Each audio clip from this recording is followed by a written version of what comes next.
what's going on? It's Scorpius HD. Today we're checking out this 2014 Ford F150 SVT Raptor. So now I'm borrowing this car from a viewer here in Indian Trail, and today we're going to be taking it for a quick little review, and so I can show you guys all the cool quirks and features of the car and how everything works. And so yeah, let's go and get started. This car is finished off in tuxedo black metallic. Looks very, very nice. The car is powered by a 6.2 liter V8 with 411 horsepower and 434 pound-feet of torque. Performance-wise, this car would do 0 to 60 in 5.1 seconds. We'll hit a top speed of 150 miles an hour with that V8. A bit of a disclaimer, as you guys can see in the background, the sun was starting to go down, and that means I was not able to have that much time with the car. So I was not able to go over everything that I could. I was able to go over all the more important things that more people is going to probably want to know about the car. And if there's something that I did not go over throughout filming this video, I will be going over a lot of things in this video, so just want to let you guys know and beforehand. So anyway guys, let's continue on with the video so you guys prepare to hear a bunch of voiceovers. However, before we go on through anything else, let's go ahead and listen to the exhaust note of the 2014 Ford Raptor.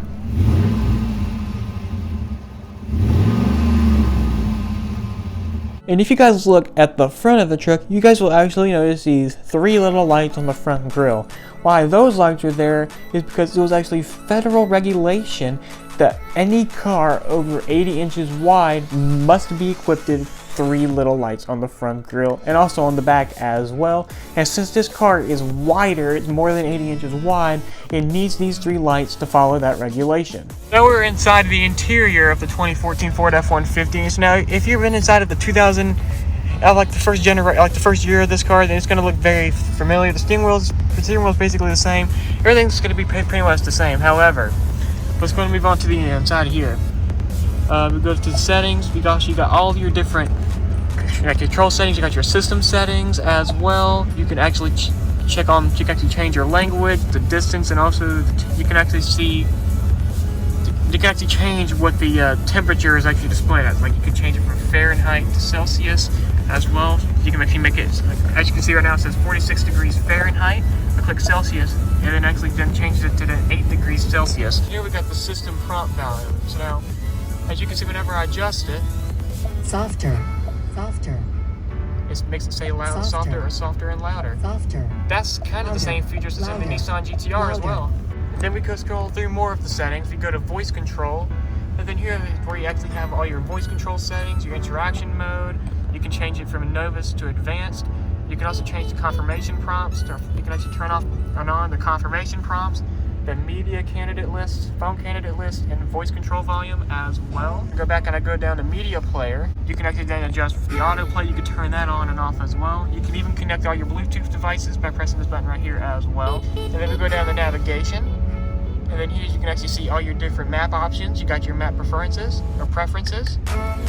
You can actually adjust the breadcrumbs and also the turn list format, and you can also turn on the parking POI notifications and traffic preferences.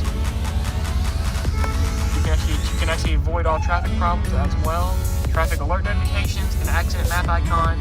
It actually lets you know where all the accidents are on the map, so you can always know where all the accidents are. You can hopefully avoid all traffic jam maps. It actually lets you know where all the traffic is as well, and also which roads are closed. You can actually turn all those on and off as well. So now it's going to go and go to the vehicle settings. You can actually change everything. You got the vehicle health report, door key. You can also actually use your door keypad code as well. So now what the door keypad code is if you actually look on the driver's side door handle, you will actually see 5 buttons. One marked 1-2, one marked 3-4, one marked 5-6, one marked 7-8, and one marked 9-0. So now if you actually go inside of this door keypad code setting, you could actually set a code to unlock your car door. Yes, you can unlock your car door with a code instead of having to use your key fob. So now you can actually, after you set the code that you want, all you gotta simply do is whenever you're ready to unlock the door, enter in that code underneath the door handle and the door will unlock and you're able to get inside. It's a brilliant feature and I think all cars should have it. You also got valet mode. So now what valet mode does, at least in all the cars that I've been in, but what valet mode does, whenever you hand your keys over to a valet, on newer cars, it actually activates cameras where you can, let's say you hand your car over to a valet, the car will automatically start recording so you can always know what the valet does.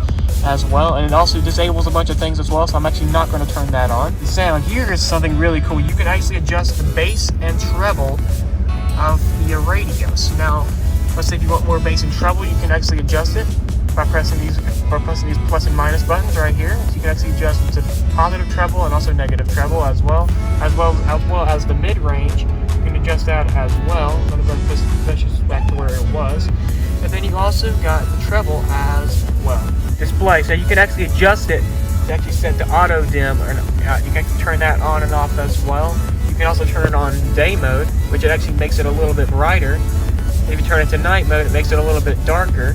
And if you turn it off, it just completely turns it off, as you can see right there. I'm going to go turn it on audio. And here's, you can do the clock settings, and here's where you can actually adjust everything about the clock. And here I'm going to go and go to the climate control menu here, and here's you can actually adjust all the cold and also all the seat controls as well. Like here you got all the heated seat right here. You also got the cold seats right here, and then you can also adjust the climate control temperatures right up here as well by clicking this plus button right here.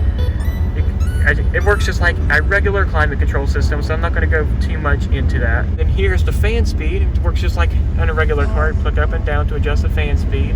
Pretty much the climate controls are what you would kind of recognize from other cars. Now, the center control stack is pretty much the same as what you would find in any other normal car, so I'm not going to go into that. However, if you actually look underneath of it, you guys will see this panel. So now, on the right side, you guys will see aux 1, aux 2, aux 3, and aux 4. Those are actually auxiliary switches for any accessory that you get. Let's say if you find light bars that you really want to put on top of the car, you can actually link those light bars to one of these, and you can actually switch on and off the light bars without having to install any aftermarket switch. It's a really good idea. So now what the top left button is, it looks like a car going down a hill. So that's a hill assist system.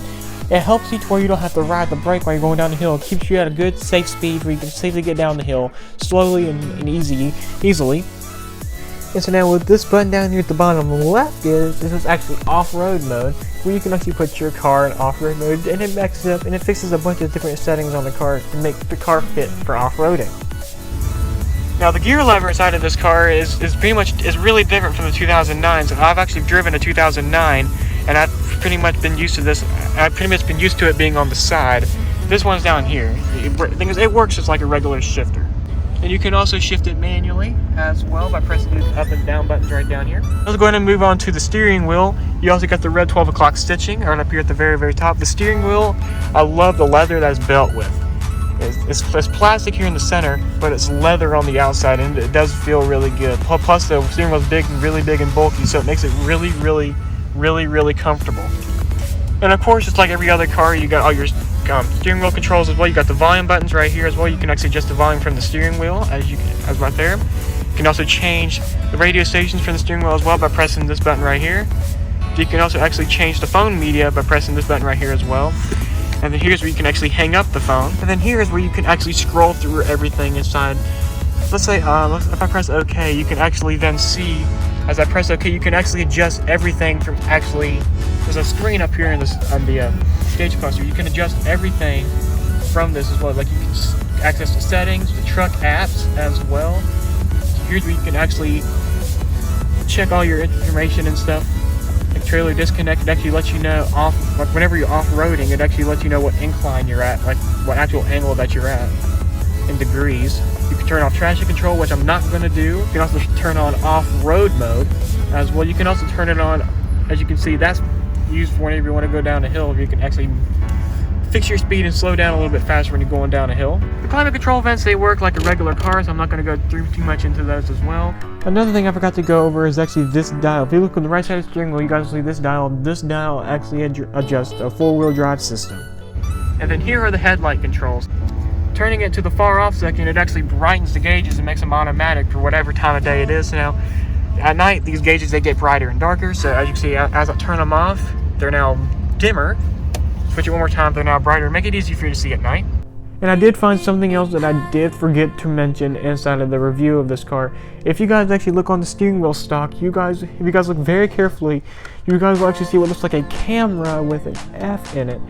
What does that do? In case you guys didn't know, this car does have a front camera, and what that button does, it actually cleans the front camera. The front camera is actually really cool. If you actually pull up on the stock, it'll actually pull up a camera in the center screen, and that's a really good thing to use off-roading because it'll let you know what you're about to run over off-roading. Now we move on to the back seats, which is it's pretty spacious back here as well. I love, one thing I will say is I do love how the seats, as you can see, they're red. These are only on the SVT models, and I must say they do look really nice. And back here, as you can see, you also got the climate control vents, and then you also got a household styled outlet back here as well. And you also got a regular 12-volt cigarette lighter as well. And then you also got a grab handle right here, where you can get it, hopefully help you get in better. And one thing I noticed is that this car actually has a sunroof. Now we're about to move on to the driving experience of the Ford Raptors. Now the owner sadly did not want me to drive the car, and that's perfectly fine. So instead, I actually rode with him. Yes, he took me for a ride in the Ford Raptor, but I asked him questions about the driving experience, and after that he answered them. So make sure you guys listen carefully, you guys want to know about the driving experience. Alright, so now I'm taking a ride in the F-150 Raptors. Now so far it feels like every other Raptor so far, but you are sitting much higher. That's one thing I will say. So now, handling wise, how does it handle? Well, it handles amazing. Honestly, with turns, it feels kind of like a sports car almost. Really? Yeah, it really does. That's interesting. And I drove an 09. Thing is, the down felt heavy whenever I drove it. The 09 felt heavy. And so far, sound wise, it does sound. It's quiet, which is one thing which is all right. An aftermarket exhaust would definitely do this car justice. Oh yeah, I can imagine. So far with me riding in it, I must say it does seem like it rides very smoothly. It does seem like it really does ride really smooth. That's one thing I will say. It does ride really smoothly.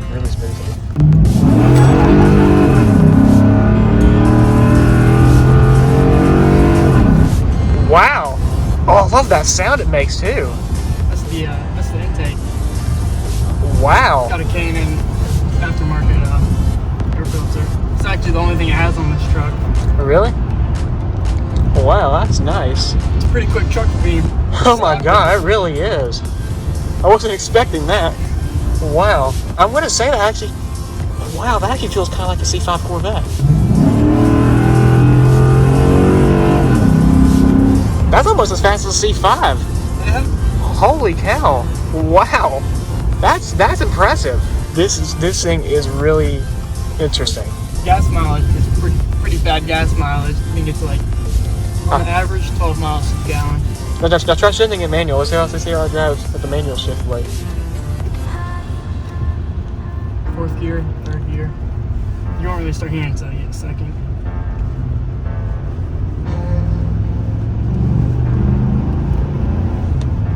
So how does the shifting feel? It's pretty smooth. Obviously, I like just automatic better. But when you want to go quick, manual's definitely the go-to. For a truck too, can you guess how much you got it for? What? Yes. How much you could pay for it? Yeah. What do you think you bought it for? I'm gonna say I know Raptors right now, even the new ones are pretty expensive. I'm gonna say 40. 38. 38?